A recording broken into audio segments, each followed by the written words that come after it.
పిల్లలు లేని వారి బాధ.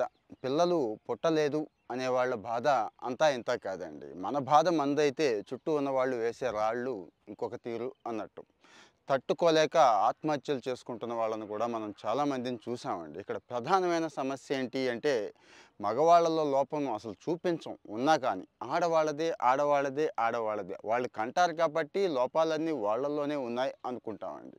సరే విషయానికి వచ్చేస్తాను. ఇక్కడ గుడ్ న్యూస్ ఏంటంటే అమెటీ యూనివర్సిటీతో కలిసి ICMR Indian council of medical research తెలుసు కదండి. కోవిడ్లో మనం బాగా విన్నాం ఈ పేరుని. వీళ్ళు రీసెర్చ్ చేస్తూ ఉంటారు. వీళ్ళు ఈ ఢిల్లీలో అమెటీ యూనివర్సిటీతో కలిసి ఒక డివైజ్ని తయారు చేశారండి. ఏఐ. ఈరోజు ఏఐ ఎంత పాపులర్ అవుతుందో తెలుసు. ముఖ్యంగా హెల్త్ కేర్లో ఏఐ రాబోయే కాలంలో ఎన్నో అద్భుతాలు చేస్తుందండి. అటు ప్రిడిక్షన్ కానీ, వైద్యం విషయంలో కానీ, అంటే మన కంప్లీట్ హెల్త్ రికార్డుని దానికి ఇచ్చేస్తే మనకి రాబోయే కాలంలో ఏ ఏ రోగాలు వచ్చే అవకాశం ఉంది, అది ఎంత సీరియస్నెస్తో వస్తాయనేది కూడా ఏఐ చెప్పేస్తుందండి. ఆల్రెడీ స్టార్ట్ చేసేసారు.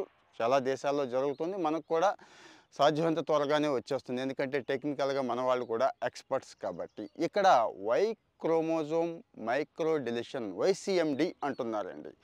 మగవాళ్ళల్లో వై క్రోమోజోమ్ ఉంటుందని తెలుసు కదా. అక్కడ ఈ వై క్రోమోజోమ్ మైక్రో డిలిషన్ అంటే అర్థమైంది కదండి. వై క్రోమోజోమ్ మెల్లమెల్లగా తగ్గిపోతుంది. వై క్రోమోజోమ్ సామర్థ్యం మెల్లమెల్లగా తగ్గిపోతుంది అంటే కుచించుకుపోతోంది అని. ఇది మన తప్పేమీ కాదండి. జీన్స్ అంటే మన పూర్వీకుల నుంచి వస్తున్న జీన్స్ కానీ, ఇక మనం మార్పు చేసుకున్న లైఫ్ స్టైల్ కానీ ఇది ప్రధానమైన కారణం. ఈ వై క్రోమోజోమ్ మైక్రో డిలిషన్ మగవాళ్ళల్లో వంధ్యత్వానికి అంటే ఇన్ఫర్టిలిటీకి, పిల్లలు పుట్టకపోవడానికి ఆడవాళ్ళు ఎంత కారణమో మగవాళ్ళు కూడా అంతే కారణం అండి. 50% లేడీస్ అయితే 50% జెంట్స్ అవుతుంది. ఈ విషయాన్ని గుర్తుంచుకోవాలి. సో మగవాళ్ళు కూడా టెస్టులు చేయించుకోవాలండి. ఎంతసేపు ఆడవాళ్ళకే టెస్టులు చేయిస్తాం, మగవాళ్ళకి చేయం కదా మనం.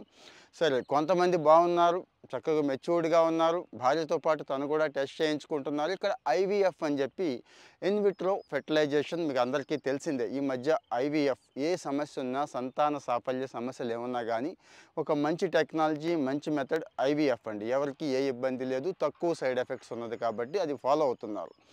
ఈ ఐవీఎఫ్లో అసలు ఎంతవరకు పాజిటివ్ రిజల్ట్స్ వచ్చే అవకాశం ఉంది అనేది ఈ డివైస్ చెప్తుందండి. ఏది అమెటీ అండ్ ఐసీఎంఆర్ కలిపి ఏఐ సాయంతో ఒక డివైస్ కనిపెట్టారని చెప్పాం కదా. ఆల్రెడీ టెస్ట్ చేసేసారు.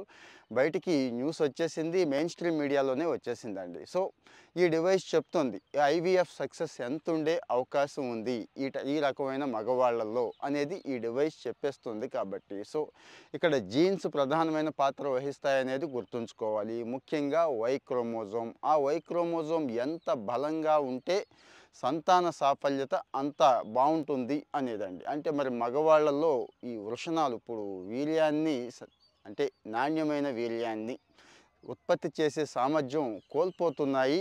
అందువల్లే ఈ ఇన్ఫెర్టిలిటీ ఇష్యూస్, అందువల్లే ఐవీఎఫ్కి వెళుతున్నాం అంటున్నారు. మరి ఐవీఎఫ్కి వెళ్ళినా కూడా సక్సెస్ వచ్చే అవకాశం ఎంత అనేది తెలియదండి. ఇంత ఖర్చు పెట్టి, ఇంత శ్రమపడి ఐవీఎఫ్కి వెళ్ళి అంత టైం కేటాయించుకుంటే సక్సెస్ రాకపోతే బాధపడతాం కదా.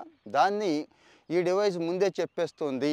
ఇక్కడ ఐవీఎఫ్ సక్సెస్ రేట్ ఎంత ఉండే అవకాశం ఉంది అనేది ఈ డివైస్ ముందే పసిగట్టేస్తుంది, ముందే చెప్పేస్తుంది అని చెప్పి వీళ్ళు ఇచ్చారు. ఇక మిగిలిన అన్ని వివరాలు కూడా నేను ఇక్కడ ఇస్తున్నాను.